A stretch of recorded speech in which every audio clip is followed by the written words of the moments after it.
In just 9 minutes, uncover the most explosive insights from Tommy Robinson's Triggernometry interview. Hear how police led extremists near soldiers' mothers, proof of two-tier policing, and the grooming truth no politician says. All in these 10 unfiltered takeaways on Britain's future and identity. Takeaway 1. Police led extremists near soldiers' mothers. Tommy Robinson tells Konstantin Kisin and Francis Foster that one of the most shocking moments of his life happened in 2009 during a homecoming parade for the Royal Anglian Regiment in Luton. These were soldiers from his own town, and some of them were people he knew personally, including one man from his estate who had been killed and another who had lost both legs in service. Families had gathered to show respect, but Tommy says the police allowed a group from the extremist organization Al-Muhajirun to be positioned directly in front of the marching soldiers. According to him, they shouted "baby killers," spat in the faces of soldiers' relatives, and showed open contempt for the armed forces. What made him furious was that police had actually walked the extremists through the town hall and placed them only a few feet away from the parade. Tommy claims that on the same day police stopped hundreds more extremists from entering Luton, which meant that the original group could have been much larger and more dangerous. He says this incident was a turning point because it showed him that the authorities were prepared to protect those causing offense to the soldiers, even when the offense was deeply personal to the community. For example, he recalls that one soldier's mother had spit wiped off her face by another parade goer, while the police did nothing to remove the protesters from that position. Now let's move to the next takeaway. Takeaway 2, how this moment proved two-tier policing. Tommy believes that what happened during the soldiers' parade was a perfect example of what he calls two-tier policing.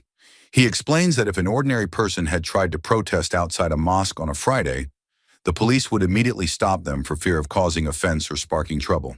Yet in Luton, when extremists targeted soldiers in full view of their families, they were not only allowed to stand there, but were escorted into place by the police. He says this double standard runs deep and has been in place for years, often protecting certain groups from consequences while targeting others for far less. This experience led him to start looking more closely at how authorities were making decisions on public order. For example, he recalls that when he later tried to hold a peaceful protest with local residents, the police kettled them for hours, forced women to urinate in the street, and even knocked out the teeth of a young black man in the group. He points out that no Muslim protest he has seen in Luton was treated that way, no matter how aggressive it became. Now let's move to the next takeaway. Takeaway 3, growing up in a divided Luton. Tommy shares that he was born in Luton in 1982, when the town had only one mosque. His mother was an Irish immigrant, and most of his friends came from immigrant families as well. As he grew older, he saw big demographic changes, including the building of many more mosques and a growing Pakistani Muslim population. He describes school playgrounds split into Muslim and non-Muslim areas, fights where one Muslim boy's argument would quickly bring dozens of others into the fray, and older men from the community waiting outside schools to confront teenage boys. He also recalls girls in school uniforms being picked up by older men and taken away in cars. Something he says they did not understand at the time was grooming.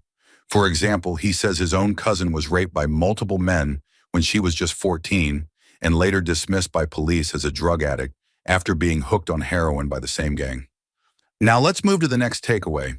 Takeaway 4, first encounters with extremist networks. Tommy says his interest in Islamic extremism began after watching coverage of the Beslan school massacre in 2004, when armed men killed and injured hundreds of children in Russia. He was shocked to hear a leader of Al-Muhajirun in Luton say that a similar attack on a British school would be justified. When he began paying attention, he saw this group recruiting in his own town center, openly calling for jihad and encouraging young men to fight against British forces overseas. He also saw posters praising the 9/11 attackers, calling them the Magnificent 19. For example, he recalls seeing those posters displayed in local shop windows and stuck on phone boxes. Now let's move to the next takeaway. Takeaway 5, the birth of street protests. By 2004, Tommy decided he could not stay silent. He organized a protest he called Ban the Luton Taliban and made leaflets accusing a local gang of using heroin to groom and prostitute young girls. About 200 men showed up, and the extremist group they were opposing stayed away that day. He says the information in his leaflet was later echoed in national media. For example, in 2007, the Daily Mirror ran a story on chemical jihad that named the same gang he had called out 3 years earlier. We're halfway through the video. Thanks for sticking with us. If you're enjoying it, hit the thumbs up and share it in your WhatsApp groups. If you'd like to support us, please tap the thanks button below. It helps us keep making great content. Drop a comment and don't forget to hit subscribe for more. Now let's continue with the video. Takeaway 6, from local protests to the EDL. The failure of the authorities to act after the soldiers' parade led Tommy to help form the United People of Luton, which later grew into the English Defence League.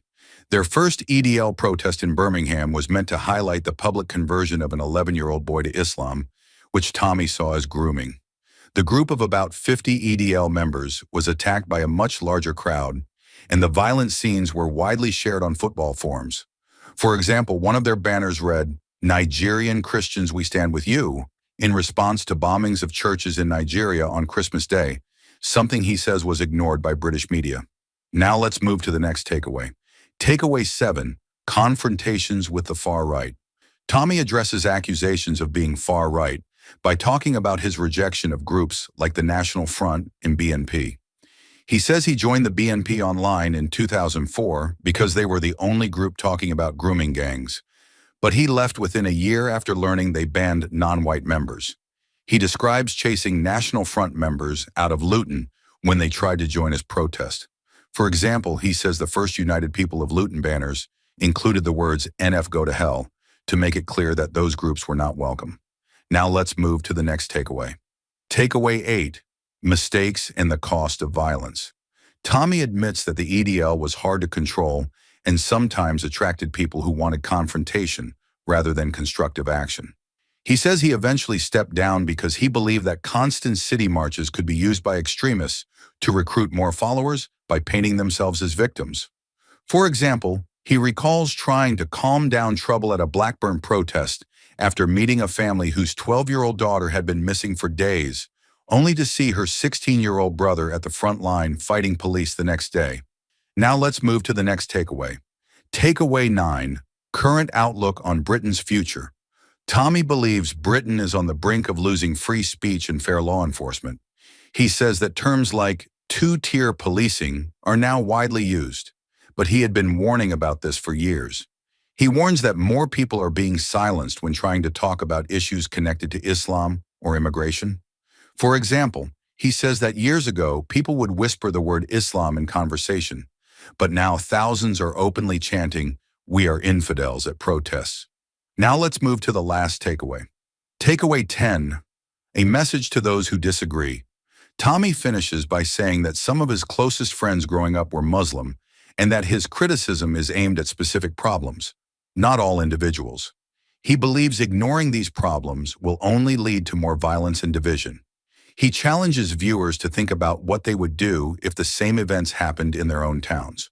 For example, he says he once told Jeremy Paxman, "Do you know anyone hooked on heroin sold by Muslim gangs? You don't? I do.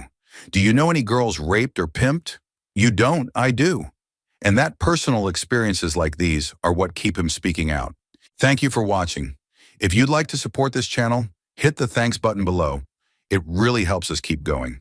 If you enjoyed this summary, please leave a like and share it in your WhatsApp groups. To join discussion about this video, drop a comment below. And for more videos like this, hit the subscribe button below.